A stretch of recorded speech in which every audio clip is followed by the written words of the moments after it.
Welcome to Simplified UPSC by PPP, where we learn and grow together. नमस्कार और simplified UPSC bye PPP में स्वागत है। आज हम भारतीय अर्थव्यवस्था के एक बेहद जरूरी हिस्से पर बात करने वाले हैं, फॉरेन इन्वेस्टमेंट इन इंडिया, यानी भारत में विदेशी निवेश। हाँ, और हम इसे संजीव वर्मा की किताब इंडियन इकोनॉमी के चैप्टर 26 के आधार पर समझेंगे। कोशिश रहेगी कि यूपीएससी प्रीलिम्स और मेंस दोनों के लिहाज से जो इम्पोर्टेंट है वो सब कवर हो जाएं। बिल्कुल, जैसे कि ये फॉरेन इन्वेस्टमेंट आखिर चाहिए क्यों, एफडीआई और एफपीआई इनमें क्या फ़र्क है, भारत की पॉलिसी कैसे बदली है वक्त के साथ और चैलेंजेस क्या हैं, ये सब देखेंगे। और हाँ, बीच बीच में यूपीएससी के जो पिछले सालों के क्वेश्चंस रहे हैं, मतलब पीवाईक्यू थीम्स, उनको भी छूटे चलेंगे ताकि तैयारी की डायरेक्शन सही रहे। हाँ, बिल्कुल।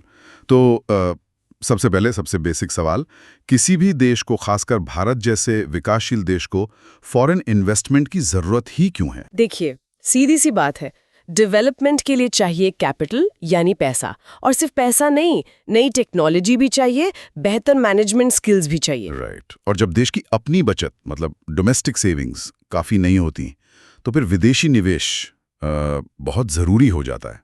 एग्जैक्टली। यहीं से एक टिपिकल यूपीएससी मेंस का सवाल बनता है। सोचिए, फॉरेन इन्वेस्टमेंट, खासतौर पर एफडीआई और एफपीआई, भारतीय अर्थव्यवस्था के विकास में कैसे कंट्रीब्यूट करते हैं, इनके बीच मेन डिफरेंस क्या है और इन डिफरेंसेस का पॉलिसी मेकिंग पर क्या असर पड़ता है? अच्छा सवाल है। तो देखिए, एफडीआई यानी फॉरेन डायरेक्ट इन्वेस्टमेंट, ये आमतौर पर लंबा होता है, लॉन्ग टर्म इन्वेस्टमेंट।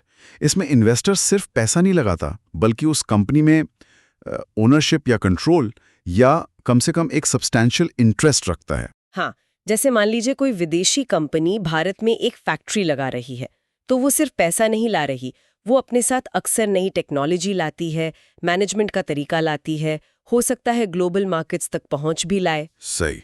और दूसरी तरफ है एफपीआई, फॉरेन पोर्टफोलियो इन्वेस्टमेंट। ये ज्यादातर शॉर्ट टर्म होता है। हाँ, बिल्कुल, शॉर्ट टर्म नजरिया। यहाँ मकसद होता है प्योरली फाइनेंशियल रिटर्न्स।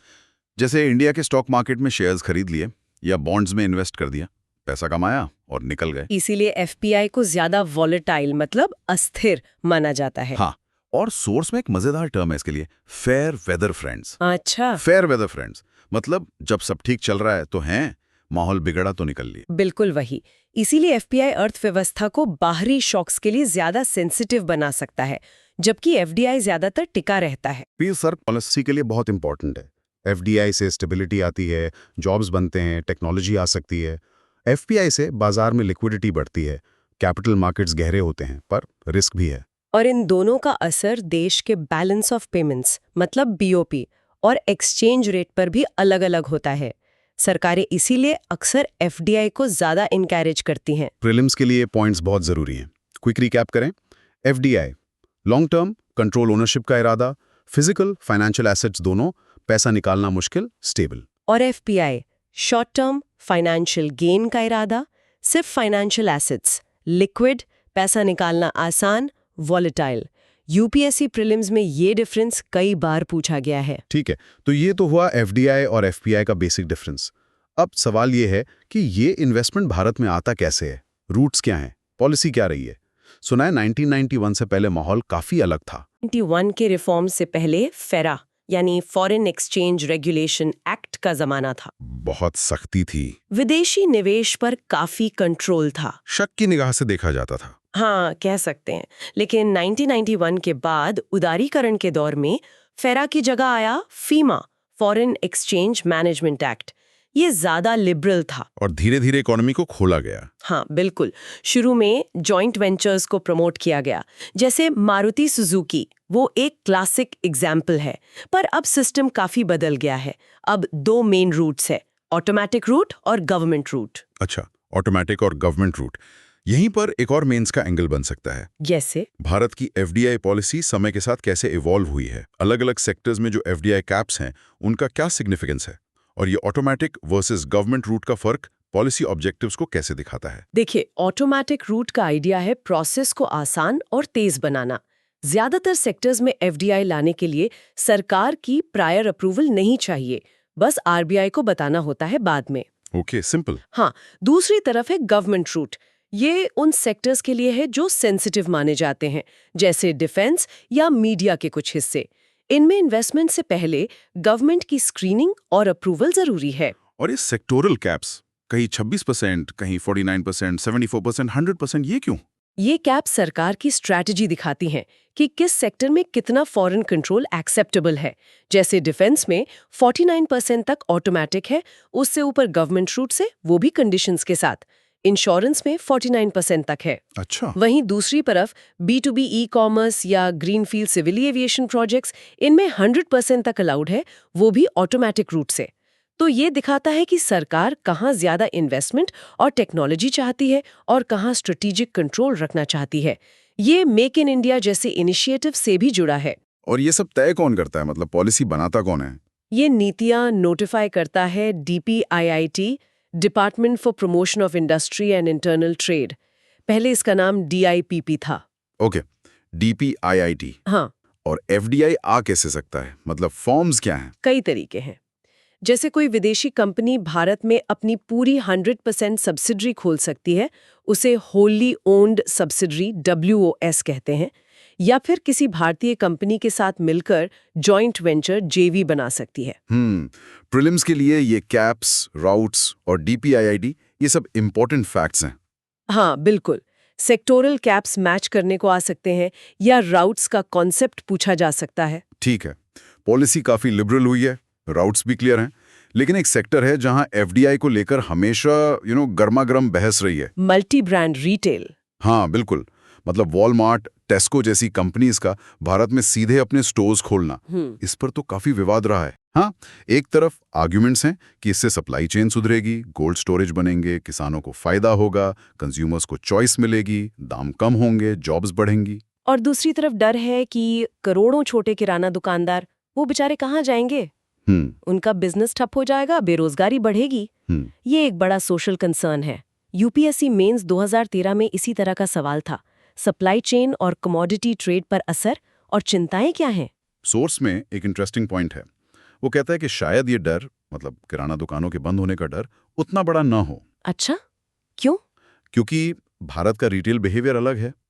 हम लोग अक्सर रोज का सामान पास की दुकान से लेते हैं, उधार चलता है, दुकानदार से एक पर्सनल टच होता है। हाँ, वो बात तो है। Personalised service, convenience, easy credit, ये सब बड़ी कंपनीज शायद मैच न कर पाएं।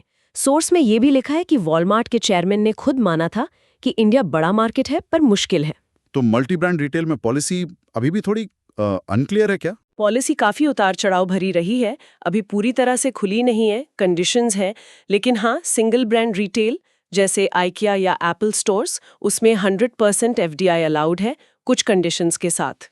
और फ्रेंचाइज रूट जैसे मैकडॉनल्ड्स, पिज्जा हट, वो तो कब से चल रहा है। ओके, तो रिटेल में फॉरेन प्लेयर्स हैं, पर मल्टी ब्रांड वाला मामला पेचीदा है। इसमें इकोनॉमिक के साथ साथ सोशल और पॉलिटिकल एंगल्स भी हैं। एग्जैक्टली, मेंस के लिए ये समझना बहुत जरूरी है। चलिए अब एक और अहम सवाल पर आते हैं। भारत दुनिया की फास्टेस्ट ग्रोइंग इकोनॉमीज में से एक है, पॉलिसी भी लिबरल हुई है, फिर भी FDI अट्रैक्ट करने में हम चीन जैसे देशों से पीछे क्यों हैं? चैलेंजेस क्या हैं? सोर्स इस पर बात करता है। सवाल ये बनता है कि FDI अट्रैक्ट करने में भारत को किन चैलेंजेस का सामना करना पड़ता है, खासकर चीन की तुलना में, और इन बाधाओं को कैसे दूर किया जा सकता है। हाँ, क्या कारण है? कई कारण हैं। पहला, ब्यूरोक्रेटिक हर्डल्स, मतलब लाल फीताशाही, red tape. Ease of doing business ranking सुधरी है नो डाउट, पर जमीनी हकीकत अभी भी कई बार मुश्किल होती है। अप्रूवल्स में टाइम लगता है। दूसरा, इंफ्रास्ट्रक्चर, अच्छी सड़कें, रिलायबल बिजली, पोर्ट्स, लॉजिस्टिक्स, इसमें अभी भी काफी काम बाकी है, खासकर Tier 2, Tier 3 सिटीज और रूरल एरियाज में। तीसरा, कॉम्प्लेक्स लॉज एंड रेगुलेशंस, और दिक्कत यह है कि केंद्र के कानून अलग, राज्यों के अलग, उनमें तालमेल की कमी। चौथा, लैंड एक्विजिशन, जमीन मिलना अभी भी एक बड़ी चुनौती है कई प्रोजेक्ट्स के लिए। और सोर्स में एक और पॉइंट था NRI इन्वेस्टमेंट को लेके, चीन और भारत की तुलना। हाँ, वो बहुत इंटरेस्टिंग पॉइंट है। चीन में जो FDI आता है, उसका एक बड़ा हिस्सा वहाँ के प्रवासी चीनी समुदाय, मतलब डायस्पोरा से आता है। लेकिन भारतीय NRI वो चीन के डायस्पोरा की तुलना में भारत में उतना इन्वेस्ट नहीं करते। ऐसा क्यों? सिर्फ इमोशनल कनेक्ट की कमी, शायद वो भी हो, पर ज्यादातर वही प्रैक्टिकल दिक्कतें हैं। ब्यूरोक्रेसी, इंफ्रास्ट्रक्चर, रेगुलेशंस, वो शायद दूसरे देशों को ज्यादा प्रिडिक्टेबल और बिजनेस फ्रेंडली पाते हों। तो सोल्यूशन क्या है? Big bang reforms. सोर्स कहता है कि सिर्फ बिग बैंग रिफॉर्म्स काफी नहीं, जरूरत है थाउजेंड्स ऑफ स्मॉलर रिफॉर्म्स की। मतलब जमीनी स्तर पर चीजों को आसान बनाने की, प्रक्रियाओं को सरल करने की। एक इफेक्टिव सिंगल विंडो सिस्टम की भी बात होती है अक्सर। हाँ, जहां निवेशक को अलग अलग दफ्तरों के चक्कर न काटने पड़े, और इसमें राज्यों का एक्टिव पार्टिसिपेशन बहुत जरूरी है। जब तक स्टेट लेवल पर चीजें नहीं सुधरेंगी, ease of doing business ranking का पूरा फायदा नहीं मिलेगा। स्ट्रक्चरल इश्यूज एड्रेस करने होंगे। बिल्कुल। तो चलिए इस पूरी डिस्कशन को समराइज करते हैं। मेंस पर्सपेक्टिव से की टेकअवेज क्या हैं? पहला, एफडीआई और एफपीआई का डिफरेंस समझना पॉलिसी के लिए क्रूशियल है। Stability versus liquidity volatility. दूसरा, भारत की एफडीआई पॉलिसी का एवोल्यूशन देश की बदलती इकोनॉमिक सोच को दिखाता है, फ्रॉम प्रोटेक्शनिज्म टू लिबरलाइजेशन। तीसरा, रिटेल जैसे सेक्टर्स में एफडीआई पर बहस दिखाती है कि इकोनॉमिक डिसीजंस के सोशल और पॉलिटिकल डायमेंशंस भी होते हैं, ट्रेड ऑफ्स होते हैं। और चौथा, भारत में एफडीआई की पोटेंशियल बहुत है, पर structural challenges, bureaucracy, infrastructure, regulations को एड्रेस करना होगा। हाँ, अब प्रीलिम्स के लिए quick facts. FDI versus FPI, definitions, differences, term, control, stability, assets, routes, automatic versus government, की सेक्टरल कैप्स का idea, forms of FDI, WOS, JV, relevant body, DPIIT, और वो फेयर वेदर फ्रेंड्स वाला कॉन्सेप्ट एफपीआई के लिए। Perfect. तो ये था संजीव वर्मा की किताब के चैप्टर 26 का analysis, foreign investment in India पर। यूपीएससी के लिए काफी इंपॉर्टेंट टॉपिक है ये। हाँ, और ये डायनामिक भी है, पॉलिसी बदलती रहती है। जाते जाते एक सवाल छोड़ जाते हैं सोचने के लिए। जरूर। हमने बात की एफडीआई एफपीआई की, पर जैसे जैसे डिजिटल इकोनॉमी बढ़ रही है, सस्टेनेबल इन्वेस्टमेंट्स मतलब ईएसजी फैक्टर्स पर जोर बढ़ रहा है। क्या भविष्य में फॉरेन इन्वेस्टमेंट का नेचर बदलेगा? अच्छा सवाल है। क्या भारत इन नए ट्रेंड्स जैसे ग्रीन फाइनेंस, इम्पैक्ट इन्वेस्टिंग, इनका फायदा उठाने के लिए तैयार है? इस पर सोचिएगा जरूर। आज की चर्चा चैप्टर 26 पर आधारित थी। रिवीजन करें और पीवाईक्यूज जरूर देखें। अगली बार मिलेंगे एक नए विषय के साथ, सिंप्लीफाइड यूपीएससी बाय पीपीपी पर। तब तक पढ़ते रहिए।